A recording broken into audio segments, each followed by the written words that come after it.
Tonight, help is on the way for parents struggling with the shortage of children's pain and fever medication. I have mothers crying coming into the pharmacy. The issue with the acetaminophen and the ibuprofen is acute, and that's why we're bringing in foreign product.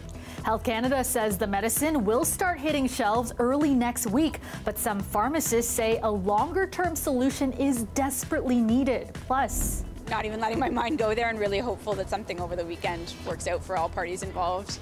Parents holding on to hope that schools will be open on Monday as the strike deadline for CUPE education workers draws closer. And yeah, we'll be pouring like right from the get-go. Across the city, bars and pubs are getting ready for the World Cup, with owners and fans especially pumped now that alcohol is allowed to be served early. Good evening, I'm Kelda Yoon. A shortage of children's pain and fever medication has been a cause of concern for families in Ontario for months now. But tonight, the federal government says help is coming. It says foreign supplies are on the way and shelves can be expected to be restocked by next week. But as Ali Chiasson reports, some worry this is only a Band-Aid solution. It's crazy. It's literally, we have phone calls all day long. We have people coming in all day long asking us for Tylenol. I have mothers crying coming into the pharmacy. The shortage of children's pain and fever medication has created a desperate situation for parents and pharmacists, like Harv Thacker, whose job it is to help. His shelves have been bare, and his teams have done everything they can to make up for it.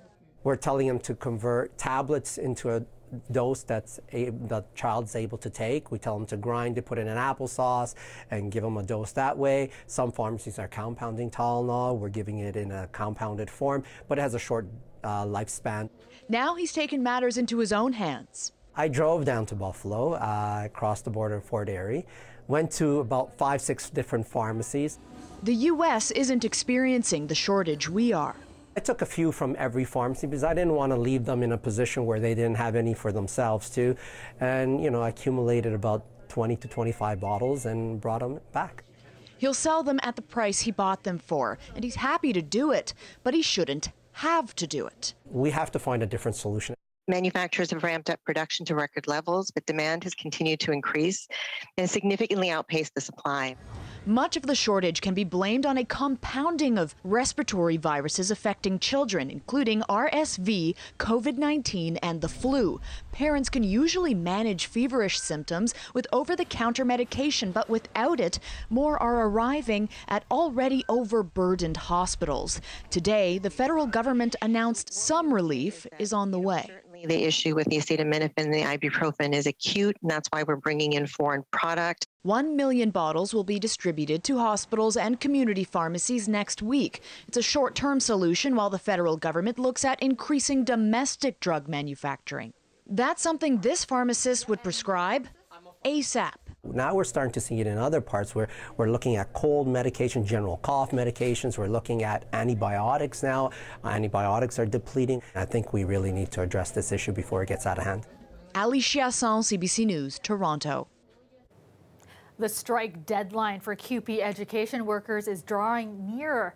If a deal isn't reached between the union and the province by 5 p.m. on Sunday, more than 50,000 workers will again be off the job. Now, should a strike happen, the province says it will make it easier for parents to find full-day programming for their children. Lorena Redekop has the latest. It was lunch outside for this grade 1 student on a planned day off due to a PA day. But the thought of a strike? Sad because I don't go, because I'm not going to school. He told me he's always having fun at school. And it's kind of heartbreaking for him that it's going to have a strike again. Parents are planning. Well, I guess, we're going to do what we're going to do. My wife, at least she can work from home. So at least there'll be somebody home for her. But we stand with them. Today, the Education Ministry announced healthcare workers and childcare providers will have access to free care for elementary-aged children, such as day camps or recreation programs. It didn't respond to a question on how much that will cost the province.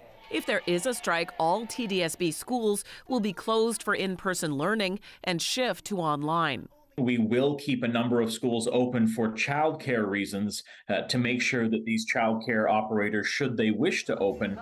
Bargaining through a mediator is expected to continue this weekend. This week, the union said it reached middle ground with the province on wages, that more for student services is the remaining issue. But the head of the union told Metro Morning this on the extra $1 an hour for each year of the agreement. The workers are worth more than an extra loonie. They deserve more than a loonie. And it's a good start in the right direction. But we're hoping that we can push a little bit more because, you know, it doesn't keep them up with inflation.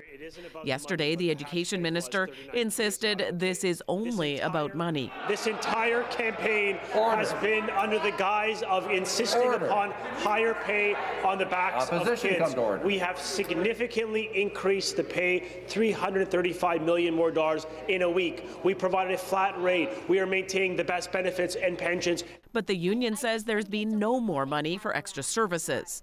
This mom and son, like many families, hope a strike can be avoided. Really hopeful that something over the weekend works out for all parties involved. Lorenda Redicop, CBC News, Toronto. Video has emerged online of Ontario's top doctor unmasked at an event last night. This comes just days after he strongly recommended masking in indoor public settings, citing pressure to the province's healthcare system.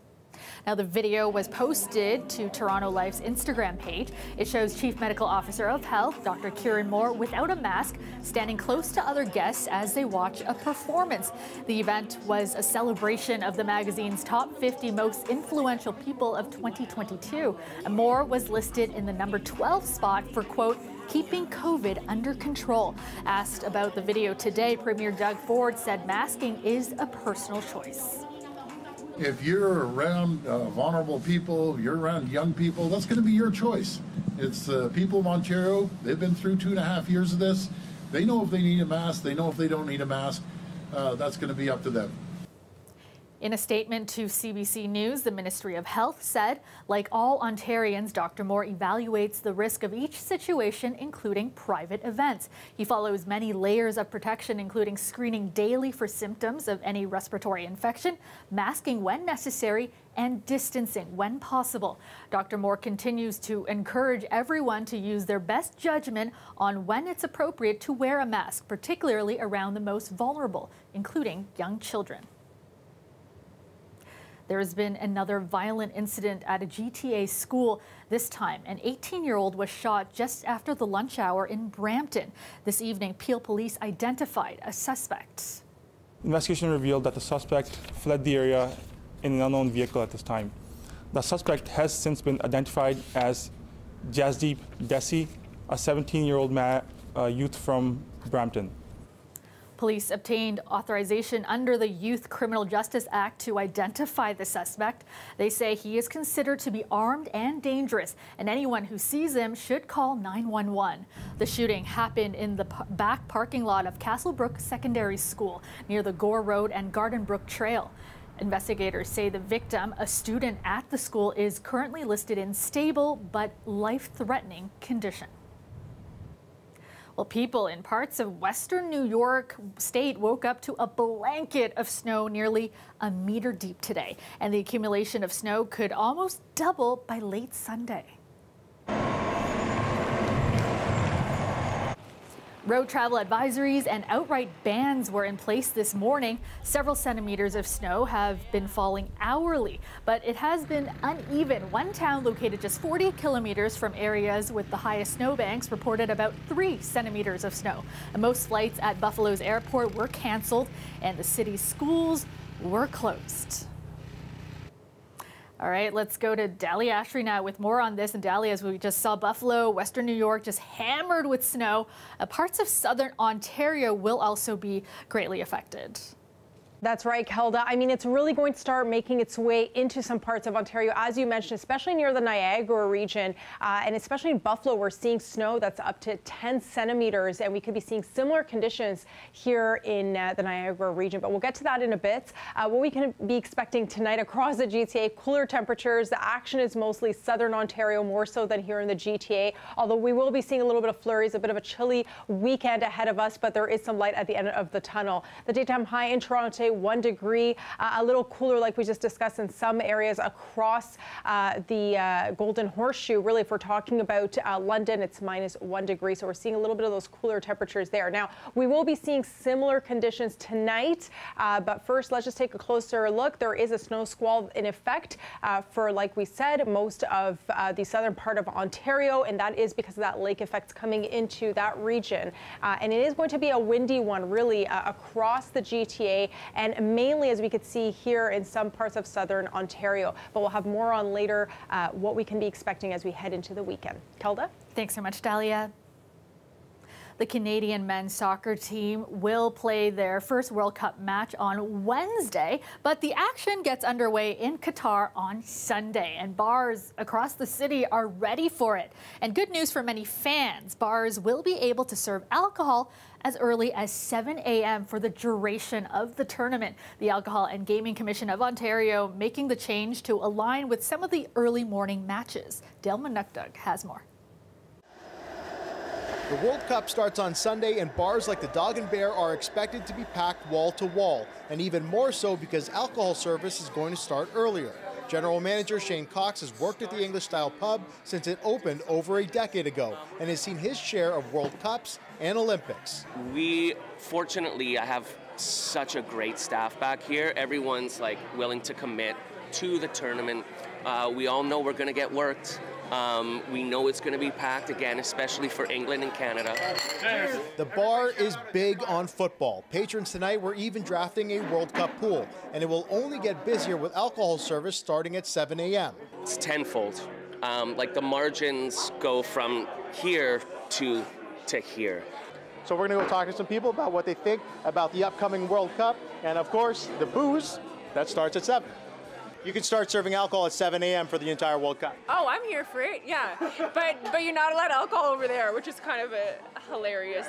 I mean, I think that's great for those that want to partake within that. Well, I mean, I work, but I think I make a little exception, maybe bring the laptop to a bar or something. Bars aren't the only ones gearing up for a big month. The men's national team are as well. Ishmael Kone, who seems to be getting all of the love right now. But no matter how the tournament shakes out, Footy podcast host Albert Vartanian thinks it's already a success. One thing that we've seen from this team under John Herdman is that they constantly surprise us. They constantly show up. So effort, I think, will be at 100% that level for sure. Could they get out of the group? Possibly, but they'll have a good showing. He says what will be interesting, especially for Canadians, is how they'll balance their rooting interests. We've been cheering for the teams outside of Canada. Now we get to cheer for the team in the country that we live in. I think it's a very special moment. I think it'll really hit people, especially once the anthem is sung in Qatar. Dale Manukdug, CBC News, Toronto. And we are just a couple days away from the 109th Grey Cup, which will feature our Toronto Argos. They will face the heavily favored Winnipeg Blue Bombers in the final. Regina is hosting the big game this year, and today our Greg Ross caught up with some fans who made the trek to Saskatchewan.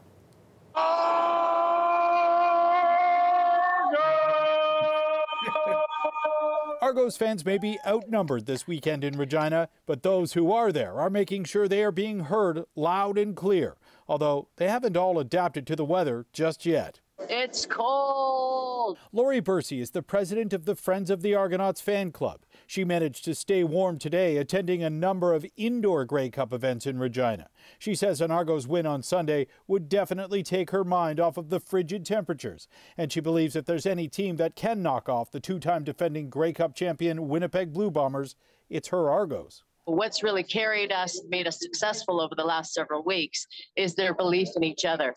And so while we are big underdogs, I know that we'll be able to come through.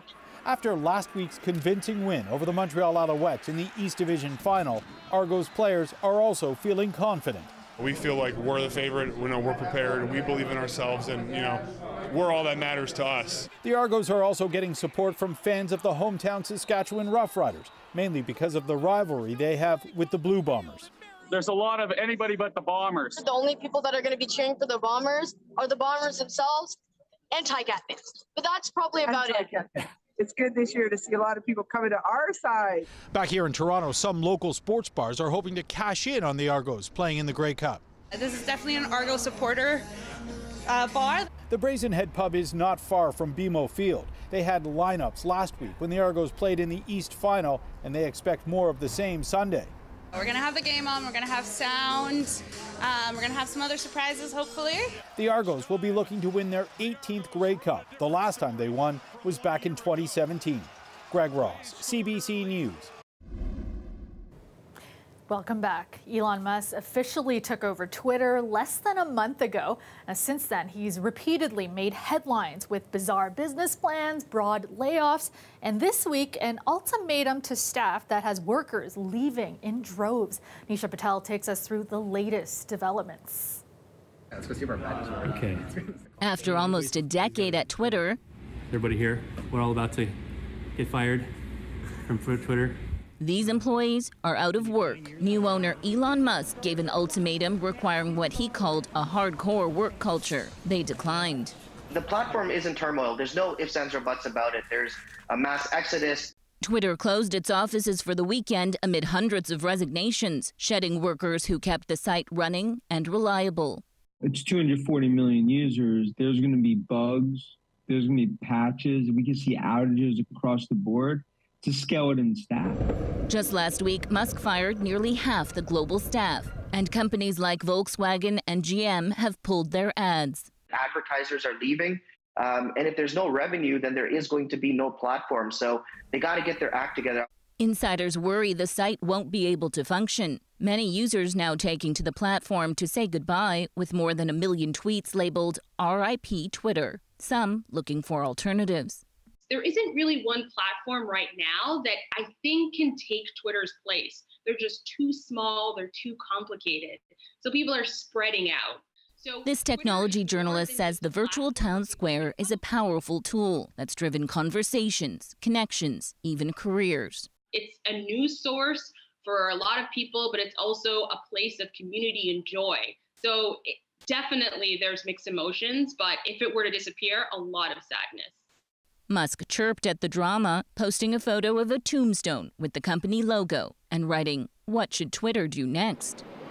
Still, he closed this $44 billion takeover just weeks ago, and analysts say the chaos since is sending Twitter's value down the drain. Nisha Patel, CBC News, Toronto. A live shot of the Toronto skyline, partly cloudy tonight and into the overnight, and it's a chilly one out there right now. It's sitting at -3 downtown, but feeling more like -7. Let's go back to Dahlia now for a more detailed look at your forecast. And Dahlia, another really cold night in the GTA, and I know you've been keeping an eye on the snow squalls in certain areas.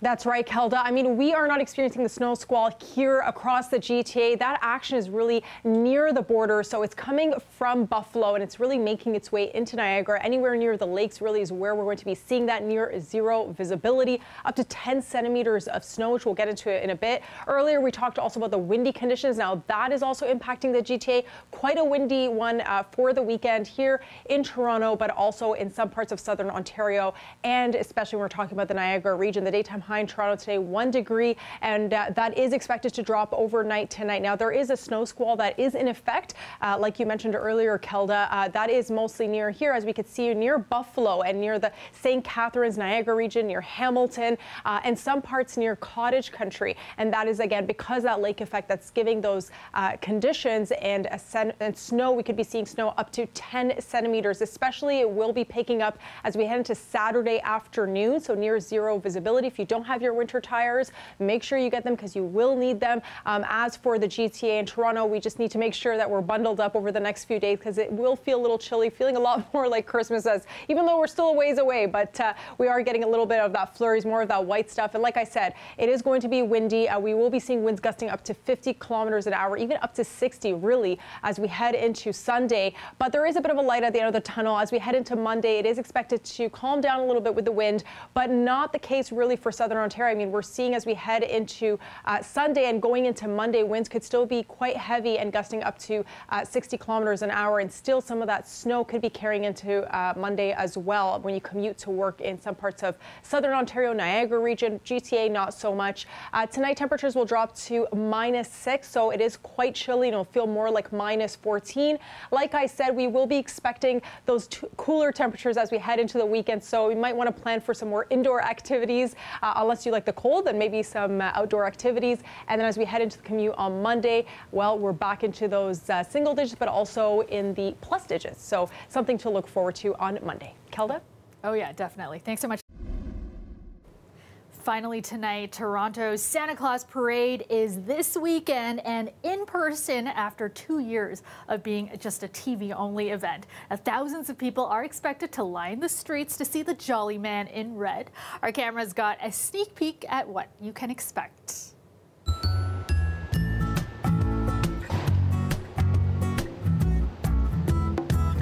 You know, after 2 years away, obviously, we're really excited to be back on street. We've got some new floats that haven't been seen on street before. We've got our Indigenous float, Creation Story, which is going to be seen on the streets for the first time. And as well, we've got some new features. Lots of dancers involved in this year's parade with a partnership with the Ontario School of Ballet. Here at the parade, we build everything on site, and everything's done by our sculptors and builders and artists. And we start just with a simple either metal or wood frame, depending on how strong the structure needs to be. And then everything you see is carved styrofoam and wood structures. They get shaved down, smoothed down, then paper mache'd over top, sanded down again so we get them nice and smooth. Then a layer of paint and the painting and touch-ups. You can see this reindeer is almost close to completion. Just a little bit of work to be done on some detail work. And then after everything's painted on, then they finally get another coat of like a clear coat to keep them protected from the elements. And then we get to something like this, where we get the finished product and we get some beautiful, beautiful sculpts. The parade will start on Sunday, November 20th at Christie and Bloor, then make its way along Bloor, head down University, make its way over to Wellington, or down to Wellington, across to Yonge, down Yonge to Front, and then across Bercy Park and finish at St. Lawrence Market. And that is our show for you tonight and for the week. Thank you so much for watching. Shannon Martin has your next local newscast tomorrow at 6. Have a great weekend, everyone.